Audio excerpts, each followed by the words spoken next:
بسم اللہ الرحمن الرحیم، اللہم صلی علی محمد وآل محمد۔ تمام مسلمانوں کو عید سعید غدیر مبارک ہو۔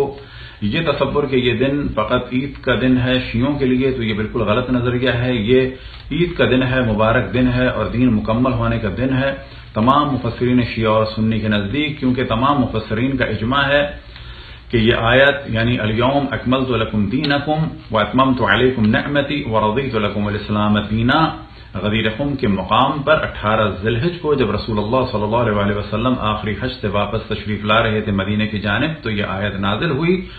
اور یہ آیت نازل ہوئی کہ جب رسول اللہ صلی اللہ علیہ وسلم نے مولا امیر المؤمنین کے ہاتھ کو بلند فرمایا اور خطبے میں مختلف موضوعات کو ڈسکس کرنے کے بعد جو سب سے اہم پیغام تھا وہ دیا، من کنت مولا ہو فہذا علی مولا، کہ جس کا میں مولا ہوں اس کا یہ علی مولا ہے۔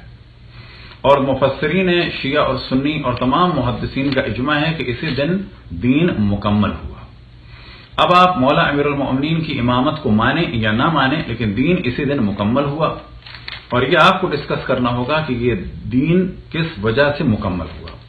البتہ مولا کے معنی کیے جاتے ہیں دوست کے، تو یہ یاد رہے کہ جس طرح سے رسول اللہ صلی اللہ علیہ وسلم نے پہلے اقرار لیا کہ جس طرح سے میں تمہارا مولا ہوں، اسی طریقے سے علی تمہارا مولا ہے، من کنت مولا ہو فہذا علی مولا۔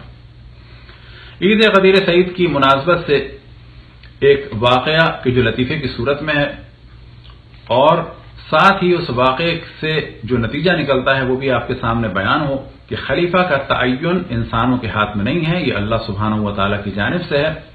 یہ واقعہ پیش آیا مدینہ میں، اور ایک استاد حوض علم یقوم کے آیت اللہ نجم الدین طبسی کا یہ واقعہ ہے کہ جب وہ مدینہ میں تھے تو وہاں کے ایک عالم نے انہیں روکا، اور کیونکہ وہ امامے میں نہیں تھے، اور روکنے کے بعد ان سے سوال کیا کہ تم شیعہ ہو یا سنی، تو انہوں نے کہا کہ میں سنی ہوں۔ اب اس میں شک نہیں کہ صحیح معنی میں سنت کو ہم ہی مانتے ہیں اور سنی واقعی ہم ہی ہیں۔ اس نے سوال کیا کہ پہلا خلیفہ کون ہے، تو انہوں نے جواب دیا کہ ابو بکر۔ پوچھا دوسرا خلیفہ کون ہے، تو انہوں نے جواب دیا کہ عمر۔ کہا تیسرا خلیفہ کون ہے، تو انہوں نے جواب دیا کہ مولا امیر المؤمنین علیہ السلام۔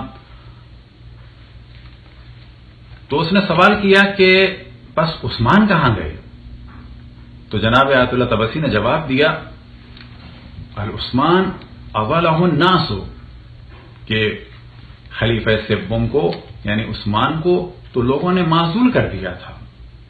اس پہ وہ شخص غصہ ہوا اور اس نے کہا کہ وَمَا لِلنَّاسِ لِلْعَزْلِ، کہ لوگوں کو کیا حق پہنچتا ہے کہ وہ خلیفہ کو معزول کریں۔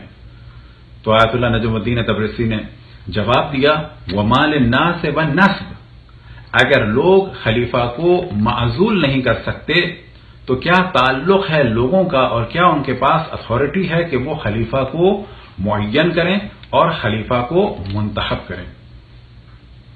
اور اس گفتگو کے بعد وہ شخص بہت غصے میں آیا اور اس نے کہا کہ تم رافضی ہو، تم شیعہ ہو۔